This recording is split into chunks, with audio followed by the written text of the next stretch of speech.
Good morning students. बच्चों, हम पढ़ रहे थे संचयन पाठ 2 स्मृति। स्मृति मीन्स यादें। हमने उसमें पढ़ा कि कैसे दोनों भाई मस्ती करते थे, मस्ती में बेर तोड़ते थे, आम तोड़ते थे, बहुत ही ज़्यादा मस्ती करते थे स्कूल आने और जाने के टाइम। उसी तरह से आते जाते समय वो कुएं में ढेला फेंकते थे। उसमें एक सांप था, सांप को फुसकार मरवा लेते थे। एक दिन वो चिट्ठी लेकर के डाकखाने में जा रहे थे, यानी पोस्ट ऑफिस में जा रहे थे, तो उनकी प्रवृत्ति जागृत हो गई कि हम कुएं में ढेला फेंकें, और वही उन्होंने किया। और उसके बाद क्या हुआ कि चिट्ठी जो है वो टोपी में से कुएं में गिर गई। अभी लेखक बहुत ही आश्चर्यचकित, हक्का बक्का, डरा हुआ, सहमा हुआ हो गए कि अब क्या करें। तो अब आगे पढ़ते हैं कि लेखक ने इसके आगे क्या किया। कुएं की पाट पर बैठे हम रो रहे थे। पाट यानी किनारा। कुएं के चारों तरफ जो सीमेंट का बना होता है, वहां पर बैठ करके दोनों भाई रो रहे थे। छोटा भाई ढांडे मारकर मतलब जोर जोर से रो रहा था। छोटा भाई जो था वो जोर जोर से रो रहा था। और मैं चुपचाप आंखें डबडबाकर यानी आंखें पूरी आंसू से भरी हुई। पतीली में उफान आने से, अगर हमने किसी भगोने में या पतीले में पानी उबलने के लिए रखा, उसको ढक दिया, जब वो बॉयल होने लगे, उबलने लगता है, तो ढक्कन जो है वो ऊपर आने लगता है, उठ जाता है और पानी बाहर टपक जाता है। और क्या होता है, भाप बनने की वजह से ढक्कन के ऊपर भी पानी भर जाता है और वह ढक्कन से नीचे गिरने लगता है। निराशा, पिटने के भय, यानी पिटने का भय तो था। ये बड़े भाई साहब ने कहा था ये चिट्ठियां जो हैं वो बहुत ज़रूरी हैं। और उद्वेग से रोने का उफान था। उद्वेग मतलब बेचैनी, घबराहट। बेचैनी और घबराहट इस बात की थी कि अब तो मार बहुत पड़ने वाली है। पलकों के ढकने भीतरी भावों को रोकने का प्रयत्न करते थे। आंसू जो थे वो रुकने का नाम ही नहीं ले रहे थे, वह बार बार बाहर आ रहे थे। लेखक जो है आंसू को रोकने की बहुत कोशिश करते थे, लेकिन आंसू जो थे वो रुक ही नहीं रहे थे। पर कपोलों पर आंसू लुढ़क ही जाते थे। कपोल यानी चिक, गाल। बहुत ही कोशिश करते थे, लेकिन क्या होता था, आंसू जो है वो गाल पे आकर, कपोलों पर आकर गिर जाते थे। लुढ़क जाना यानी गिर जाना। माँ की गोद की याद आती थी। उस समय माँ याद आने लगी। जी चाहता था कि माँ आकर छाती से लगा ले और लाड प्यार करके कह दे कि कोई बात नहीं, चिट्ठियाँ फिर लिख ली जाएंगी। अब माँ की याद आने लगी कि माँ आकर के कह दे कि बेटा कोई बात नहीं, इतना मत रो, चिट्ठियाँ फिर से लिख जाएंगी, कोई बात नहीं। तबीयत करती थी कि कुएं में बहुत सी मिट्टी डाल दी जाए और घर जाकर कह दिया जाए कि चिट्ठी डाल आए। अब लेखक ने सोचा कि मैं जाकर के भाई को बोल दूंगा कि चिट्ठियाँ मैंने डाक में डाल दी हैं, और क्या करूंगा, बहुत सारा मिट्टी लेकर के कुएं में डाल दूंगा ताकि चिट्ठियाँ जो हैं वो ढक जाएं। पर उस समय मैं झूठ बोलना जानता ही न था। तो लेखक कह रहे हैं कि उस समय झूठ बोलना मैं नहीं जानता था। घर लौटकर सच बोलने पर रुई की तरह धुनाई होती। अगर घर जाते और सच बोलते कि चिट्ठियों की ये हालत हो गई, तो जैसे कॉटन को धुना जाता है गादी बनाने से पहले डंडे से, उसी तरह लेखक की पिटाई होती थी। मार के ख्याल से शरीर ही नहीं, मन भी कांप जाता था। मार का डर था, इसलिए वह उनका शरीर भी कांप जाता था। सच बोलकर पिटने के भावी भय और झूठ बोलकर चिट्ठियों के न पहुंचने की जिम्मेदारी के बोझ से दबा मैं बैठा सिसक रहा था। इसी सोच विचार में 15 मिनट होने को आए। देर हो रही थी और वह दिन का बुढ़ापा बढ़ता जाता था। कहीं भाग जाने की तबीयत करती थी। दिन का बुढ़ापा बढ़ता जा रहा था, यानी शाम हो रही थी। और लेखक बोल रहे थे कि ऐसा लग रहा था कि कहीं मैं भाग जाऊं। पर पीटने का भय और जिम्मेदारी की दुधारी तलवार कलेजे पर फिर रही थी। दुधारी तलवार यानी तलवार जो है वो दोनों साइड से धार रहता है। अगर इस साइड से गिरा तो भी चोट पहुंचेगी, उस साइड से गिरा तो भी चोट पहुंचेगी। तो उस तरह से दुधारी, अगर चिट्ठियों के बारे में जाकर के घर पे बता देते हैं कि छोड़ आई तो बहुत ही नुकसान हो जाएगा, और अगर सच बोल रहे हैं जाकर के कि चिट्ठियां मैंने ऐसे कुएं में गिर गई तो मार पड़ती थी। तो दोनों साइड से उनको मार पड़ने वाले थे। तो ये हो गई दुधारी तलवार। इस संकल्प से दुविधा की बेड़ियां कट जाती हैं। दृढ़ संकल्प से दुविधा की बेड़ियां कट जाती हैं। बच्चों ये प्रश्न है, मेरी दुविधा भी दूर हो गई। कुएं में घुसकर चिट्ठियों को निकालने का निश्चय किया। कितना भयंकर निर्णय था। अगर मनुष्य मन में दृढ़ निश्चय कर ले, मन को पक्का कर ले कि नहीं मुझे ये काम करना है, तो उसकी सारी जो दुविधा, सारी जो परेशानी रहती है वो दूर हो जाती है। तो उसी तरह से लेखक ने भी निश्चय किया, दृढ़ निश्चय किया कि मैं कुएं में घुसूंगा और सांप को मार दूंगा और चिट्ठियों को उठा लाऊंगा। लेकिन क्या ये इतना आसान था? वो अब हम आगे देखते हैं कि क्या हुआ। पर जो मरने को तैयार हो उसे क्या? मूर्खता अथवा बुद्धिमत्ता से किसी काम को करने के लिए कोई मौत का मार्ग भी स्वीकार कर ले।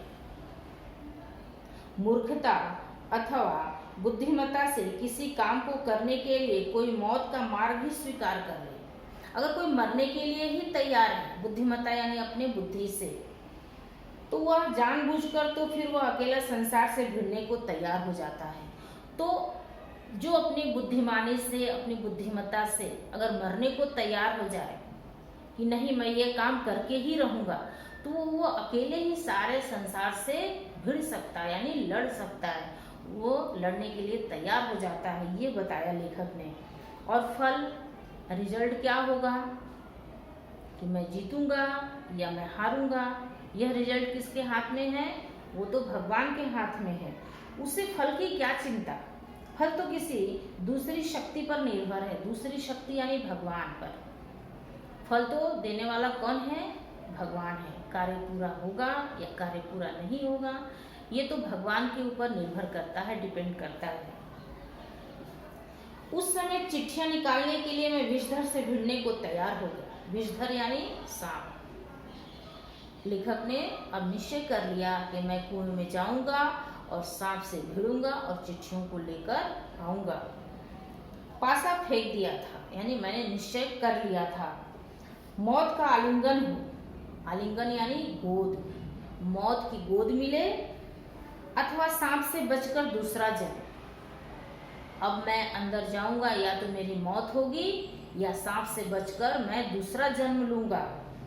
इसकी कोई चिंता न थी। अब इसकी बात की लेखक को कोई चिंता नहीं थी, पर विश्वास यह था कि डंडे से सांप को पहले मार दूंगा, तब फिर चिट्ठियां उठा लूंगा। लेखक ने सोचा पहले घुसते घुसते क्या करूंगा कि डंडे से उस सांप को मार दूंगा और चिट्ठियां उठाकर ले आऊंगा और बाहर आ जाऊंगा। बस इसी दृढ़ विश्वास के बूते पर मैंने कुएं में घुसने की ठानी। बूते पर यानी बल पर, विश्वास के बल पर। लेखक ने इस विश्वास के बल पर कुएं में घुसने की प्रयत्न किया, निश्चय किया कि मैं कुएं में घुसूंगा और चिट्ठियों को उठाकर लाऊंगा। छोटा भाई रोता था और उसके रोने का तात्पर्य था कि मेरी मौत मुझे नीचे बुला रही है। छोटा भाई रो रहा था कि भाई अंदर मत जाओ, आपकी मौत जो है वो नीचे आपको बुला रही है। इसलिए छोटा भाई जो है वो बहुत रोए जा रहा था। यद्यपि वह शब्दों से न कहता था, जबकि वह मुंह से कुछ भी नहीं कह रहा था, लेकिन रोते हुए वह दिख रहा था ऐसा कि अपने भाई को मना कर रहा है। वास्तव में मौत सजीव और नग्न रूप में कुएं में बैठी थी, यानी उसको, लेखक को भी पता था कि मेरी मौत जो है वो नीचे बैठी हुई है। वह कभी भी, मैं अगर नीचे गया तो कभी भी मेरी मौत हो सकती है। पर उसने नग्न मौत से मुठभेड़ के लिए मुझे भी नग्न होना पड़ा। नग्न यानी बिना कपड़े का, नग्न होना पड़ा, यानी अब उन्होंने भी अपने कुछ कपड़े उतार दिए। कुएं में बैठी थी, छोटा भाई भी नंगा हुआ है, छोटे भाई ने भी अपने कपड़े उतार दिए। एक धोती मेरी, एक छोटे भाई की, यानी 2 धोती हो गई। एक चने वाली जिसमें माँ ने भुजाने के लिए चने दिए थे। 2 कानों से बंधी हुई, एक छोटे भाई का, एक बड़े भाई का। हुई धोतियाँ 5 धोतियाँ और कुछ रस्सी मिलाकर कुएं की गहराई के लिए काफी हुई। उन्होंने क्या कि अपने धोती, अपने भाई के धोती, जो चने भुजाने के लिए माँ ने धोती दी थी, वो कानों को बांधने के लिए धोतियाँ, ऐसे मिलाकर कुछ 5 धोतियाँ हो गई और कुछ उनके पास रस्सी थी। सब बांध करके कुएं के तह तक, यानी जमीन तक जाने के लिए काफी हो गई। हम लोगों ने धोतियाँ एक दूसरे से बांधी और खूब खींच खींच कर आजमा लिया गांठें कड़ी हैं या नहीं, और उसको गांठें मारी और उसको बहुत ही खींच खींच करके आजमा लिया कि गांठ जो है वो पक्की है कि नहीं है। इस तरह से उन्होंने ऐसा किया। धोती का काम न रखा, धोती के एक सिरे पर डंडा बांधा और उसे कुएं में डाल दिया। दूसरे सिरे को डेंग, वह लकड़ी जिस पर चरस पूर टिकता है। बच्चों, कुआं जो रहता है उसके बीच में ऐसे ऐसे पानी खींचने के लिए एक व्हील लगा रहता है, तो उसको क्या बोलते हैं? चरस पूर। उसे व्हील के अंदर ऊपर डोरी डालते हैं, रस्सी, और उससे पानी खींचते हैं, उसको बोलते हैं चरस पूर। तो उस पर लेखक ने गांठ बांध दी और उसका दूसरा जो किनारा था वो छोटे भाई को पकड़ा दिया।